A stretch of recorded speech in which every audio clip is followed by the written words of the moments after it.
how you were treated when you offered yourself as general counsel. And of course, that matter has not been resolved. Yes. Because you would have written, I'm told you said, Yes. and you have not been responded to. Why have you offered yourself? Why do you feel the outcome will be any different?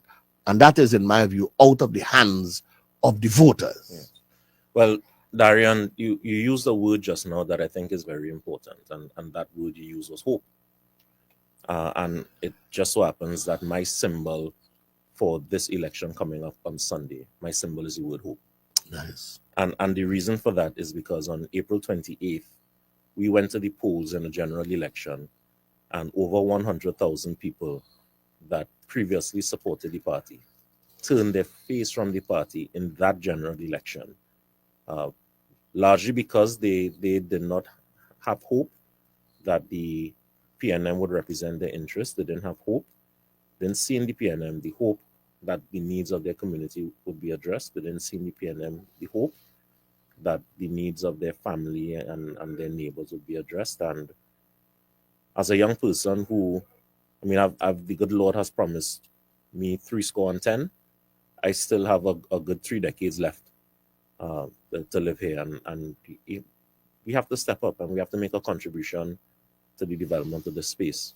So I've offered myself for chairman of the PNM. I've had a very long career of service in the movement. I've served as the youth officer on the national executive. I've served as vice chairman of my constituency for 2 years, and I'm back as the vice chairman now. I served as a constituency chairman for 8 years. And of all of the candidates that have offered themselves for chairman, there's only one candidate with a track record of service at all levels of the party, coming up through the Youth League, serving on constituency executive, national executive, in the general council, in the central executive. And that candidate is me. Yeah. First of all, before you go further, right, a number of people are saying hello to you. And Jennifer Manwaring is identifying a situation that I want to ask you about. She said, is there information out there as the location of the polling stations? And I know that one of your contemporaries Yes. and a number of other people have raised the concern about timely information Yes. to the public one and to those competing Yes. outside of the one PNM team. Yes. How do you respond to Ms. Manwaring, who probably wants to vote in the election? Well, as a candidate? I'd respond to her in 2 ways. I'd say search for me on Facebook or on Instagram. My name on Facebook and Instagram is Uncle CHINUA.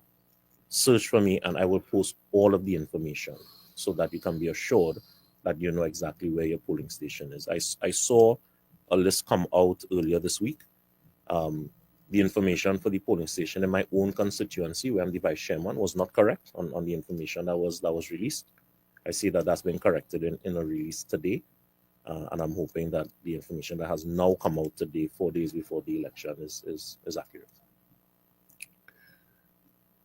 You, as somebody who previous to this struck this election, had some challenges and was, in my view, robbed of the opportunity by misconduct in the General Council elections, where 2 people who voted, 2 former members of parliament, one in the Senate House, voted unlawfully. Having experienced that, and am I correct, did you write the General Secretary? I did. I 2 days later, I mean, when the vote took place on General Council, that was on Monday, a Tuesday, I'm sorry, and I was not aware at the time. You know, the members of General Council do not have before them a list of all of the members. Correct. You understand. Yeah, the General Secretary is the keeper of the records, and you depended on the General Secretary in that meeting to manage the registration of who's supposed to vote versus who's not supposed to. But it came to the attention of members the following day. And so the day after that is 2 days after the General Council meeting, I wrote the General Secretary asking for some certain disclosures, the information about who was eligible to vote and who actually attended the meeting, so the attendance register. still awaiting a response, and I remain hopeful that a response will be forthcoming in the not too distant future. Che Barkley also sent me his letter, Yes. and he is saying he wrote and he has yet to get a response on the same issue. Let me ask you, do you believe that the General Secretary, well, at the time, had the accurate information as who should have and shouldn't vote?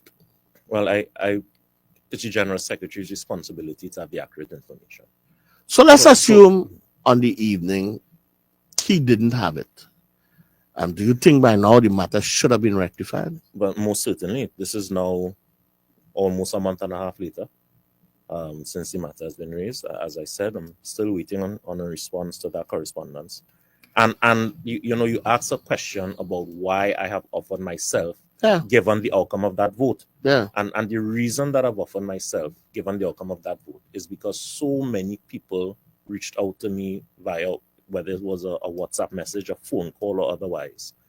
So many party members reached out to me from across the country, demanding that I offer myself again, that I make myself available to them, because they had the opportunity in the General Council to register their discontent. They had the opportunity to the point where the vote came down 60 to 58, and they wished to have the opportunity to register their discontent again in this upcoming election on Sunday. And so for that reason, I've raised my hand up, I've put my hat in the ring, and I am hoping that my candidacy will give voice to the voiceless in this election. I want to ask you a question that I asked one of your competitors, and he said you all are colleagues, good friends. Yeah, so Farah and I were in confirmation class together. Yeah. We grew up in church together. He told me you all are Yeah, good. I asked him, and I'm asking you, especially based on your experience with that General Council vote, your letter, and pleadings from others, do you have any confidence in the election process in light of all that has been transpiring on a daily basis since it was called? Do you have confidence in the process? I have seen correspondence from several candidates to the Election Supervisory Committee. I have not seen any responses, and I was surprised this morning when I woke up and read in the newspaper that the vice chairman of the Supervisory Committee, he resigned. Yes. And that for me is troubling. Mhm. That on the eve of the election, an officer no less at the status of the vice chairman would tender his resignation from the Supervisory Committee. And it really casts a very poor light, I think, on what's happening. And it's even more imperative that the ordinary member, the ordinary grassroots member, gets off the bench, gets into the game, and comes to the polls on Sunday so that they can vote overwhelmingly for the best candidate that is available to them on the ballot. And I share your view. I hear what you're saying. But if Ms. Warren, who raised the question there about where, and by the way, I've gotten many calls from many PNM members as to the where to vote. Yes.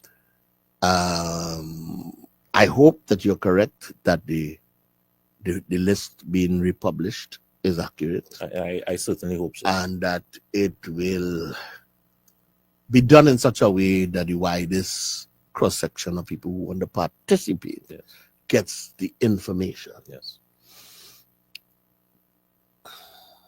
However, I will just pray. I will just pray. What makes you believe that you, in offering yourself as chairman, that you will suit the office of chairman of the PNM at this point in time? What makes you the best man for the job? Well, there are 3 candidates on the ballot for chairman. And I'm the only candidate that has a track record of experience, a track record of service in the party. I'm the only candidate that has, listen, I was the youth officer of this party for a term. And during that term, we rebuilt constituency youth leagues all across Trinidad and Tobago. went into several communities where our youth leagues were not functioning up to the standard, if they were functioning at all, and working very closely with the National Youth League executive at the time.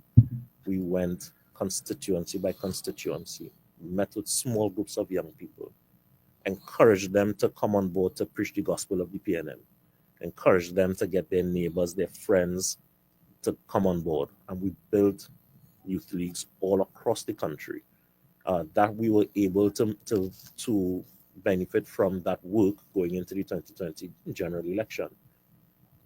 We need to get back to doing that kind of work on the ground, that kind of work of engaging grassroots people, focusing on rebuilding our party groups across the country, because we depend on the party groups to maintain the connection that we have with the communities.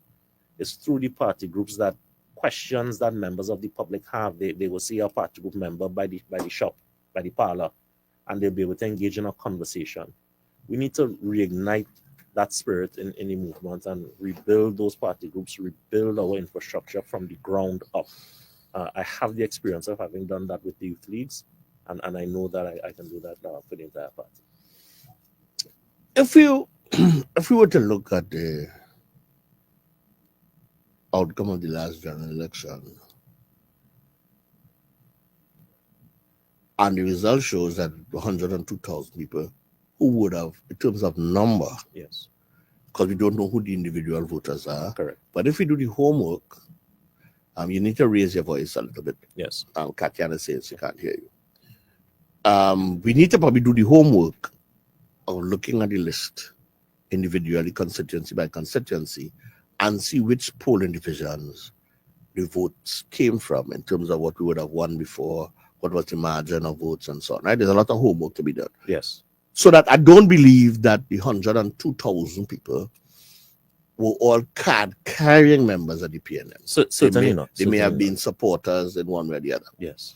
How, as chairman, would you suggest, or you, if you were to become chairman, would guide the party? Because, of course, you have to consult with your leadership, membership, yes, and your leadership and the political leader. Yes. What would be one of your suggestions as to regaining the confidence of the 100 and, well, whatever amount where you found that you would have lost votes in constituency by constituency, polling division by polling division? You know, the people on the ground in the different constituencies, whether they be on the executive or the party group members, and if they participated in the last election, they know the people who didn't vote. They know the people that they were accustomed getting to come out to the polls that they could not get to come out on this occasion. Yeah, they do. They know. We know who didn't come out and support. Yeah. And so we have to go to those people, visit them in their home, in their yard. We have to go to them, sit, close our mouths, open our ears, and listen. Listen to what it is they have to say about why they did not see in us on this occasion any hope for their own advancement. We need to listen, and we need to give them the hope that they require. We need to renew that social contract between the PNM and the electorate. We need to renew it and rejuvenate it so that by 2030 or before, the PNM will be ready to go back to the polls, go back into battle to be successful on the next occasion. I have another question for you. Yes. And it's a tough one. Mm-hmm. So you become the chairman, yes, of the PNM after, well, not Sunday, but whenever the results are announced, yes, of their convention. Mm-hmm. Very disturbing period of time for me. Indeed. But let's say you get through. Yes. Apart from those among the 102,000 who didn't vote, in the past week, there are a number of unfortunate and derogatory comments being made by certain members of parliament, mm-hmm, and others in the existing executive. Mm-hmm. PNM people, members, yes, who have a different view to the one PNM. Is it one PNM? Yes. Are being called frauds, Mm-hmm, and a number of derogatory names. Now that is a turn off for me, and for others, I've gotten calls. It makes a turn off for me too. But how, as chairman, would you treat that to win them back? How? To win back the people that have been turned off, or the people making the comments? Well, I don't know that you could do anything about the people making the comments, because if they're saying it now and I don't. That to me, it appears. Now we can say that they misspoke, but they say it with such conviction that I am myself concerned. Yeah. Because if you could call me a fraud, because you're calling me a fraud because I express in my views. Yes. And then one say that I am part of some game changers. Yeah. I will do that in next hour. Yes. Those people will be turned off, but you need our hands on that. Yes. How, as chairman, do you feel you can best treat to that? Well, it starts by just role modeling the appropriate behavior. You know, the tone at the top matters in any organization. The tone that the leader of whatever it is, whether is a pan side, is a football team, is a dance group, a cricket side, whatever it is, tone at the top matters. And so I'm giving every single member of the party, as well as everybody who may not be a party member, but they are supporter of the PNM, I'm giving them the assurance that under my chairmanship in the PNM, that sort of public display that one might best describe as being unbecoming, that is not something that I will tolerate during my chairmanship. I'm glad to hear that. However, unfortunately, you spoke of the issue of leadership.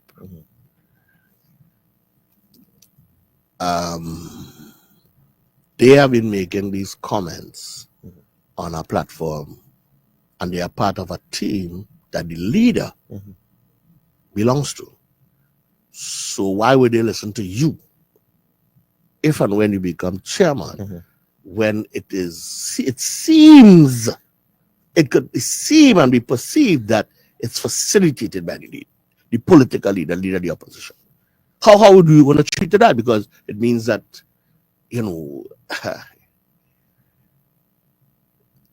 there might be conflict. Yeah, I think that part of the responsibility of the chairman is to chair the meeting and to lead in the meeting setting. The chairman has some specific powers and duties under the Constitution. And listen, we have to, at all points, be willing to speak truth to power. We have to be willing to speak truth to power and to do what is required in order to make sure that there's something that my late uncle used to say about the PNM. He said that in my father's house there are many rooms. Your late uncle is who? Patrick. Was who? Patrick. That in my father's house there are many rooms, and the PNM is one big house, one big tent. There is room for everybody. But there's a certain standard of conduct and behavior that is expected, and that standard is to be maintained and enforced by the chairman. Satu Ramcharan, you missed the message. Yes. Who's a long-standing member of the PNM. Yes. I don't know if you know Satu. I do. Satu is making the point that mediation is required at this point in time between the opposing members or divisions in the PNM. What are your thoughts on that when and if you become chairman? There are a lot of people across the country that are hurting. There are a lot of people that have experienced a very, very deep loss coming out of the general election. Whether that loss is emotional or spiritual, there are some people that are experiencing a financial loss as well. Yeah. And I want to agree that that mediation is important. There needs to be regular spaces where the ordinary party member can simply come and express their views, get it off of the chest, and whatever comes forward, we just need to treat with it. Don't dismiss the views of even the smallest party member. We have to treat with it, because if we don't, we run the risk of not being a well-oiled machine going into the 2030 election.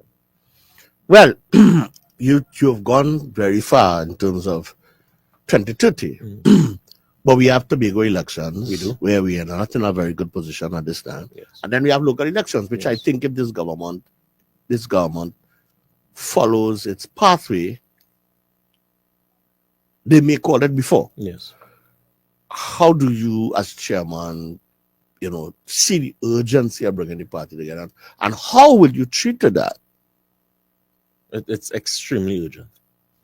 The conversation needs to begin constituency by constituency with the executives, with the party groups, with the membership. And I had the opportunity to attend a meeting in a constituency in the eastern part of the country 2 weekends ago. And there's a lot of hurt. There's a lot of hurt. And there are a lot of people who have things to say. And we need to give them the opportunity to say it, and we need to address it. And I know I keep harping on that point, and it's because I believe that. I believe that if we don't treat with it, we are going to have to suffer further consequences. And then there's no need for us to do that. There's an opportunity for the persons elected to the leadership of the PNM to just have clear, frank, open conversation and allow people the space to vent and to create a forum for people to heal, so that we can help the members process what they went through with the last general election. We can help the members heal, because if we don't heal the membership, at the end of the day, the PNM is about the people. It's not just the party's constitution and all of these formal procedures. The party members are the people who make up the movement. And so we need to treat to the party members in a particular way so that they can feel renewed, rejuvenated, empowered to be able to do the work that we need to do in the communities to get this ship back on track. As we wrap up, let me hear from you. Tell our listeners and those who are PNM and want to vote, that may be going to vote, why you feel you are the best option to them to vote for on Sunday as chairman, in the position of chairman of the PNM in this challenging time. There's only one candidate that has served, has come up through the ranks as being a member of the National Youth League. There's only one candidate that has served as the vice chairman of a constituency for several years. There's only one candidate that has served as the chairman of a constituency for almost 10 years. There's only one candidate that has served for a long period in general council and central executive. There's only one candidate that has served on the national executive. There is only one candidate that has a track record of rebuilding the structures in the party. And that candidate is yours truly, is me, is CHINUA ALLEYNE. I'm offering myself for the role of chairman of the PNM.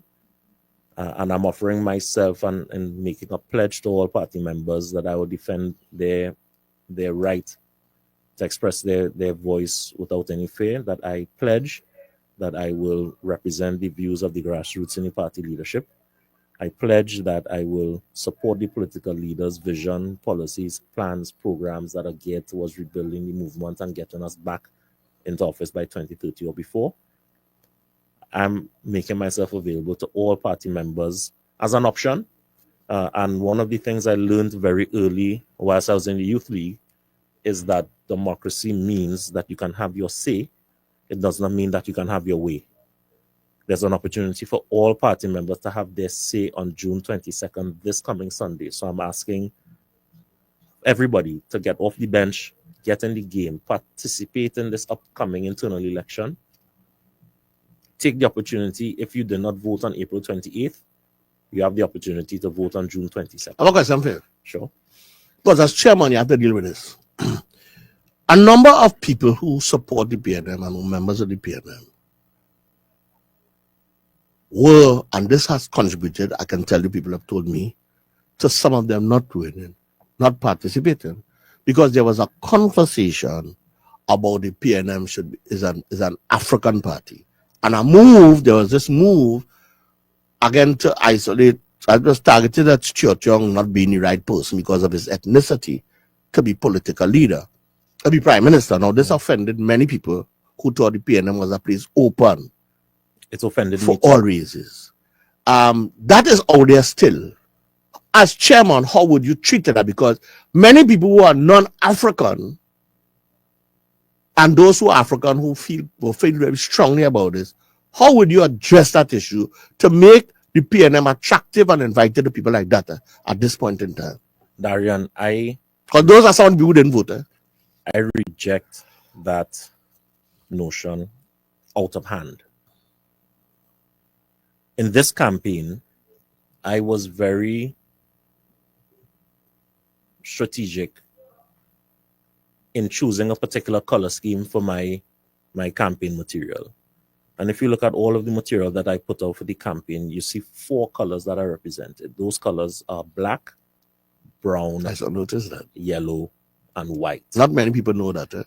And the reason why I chose that color scheme is because Dr. Williams, in his infinite wisdom, when he was drafting the Constitution and laying down the foundational principles of the movement in 1956, took note of the callaloo that this country is made up of.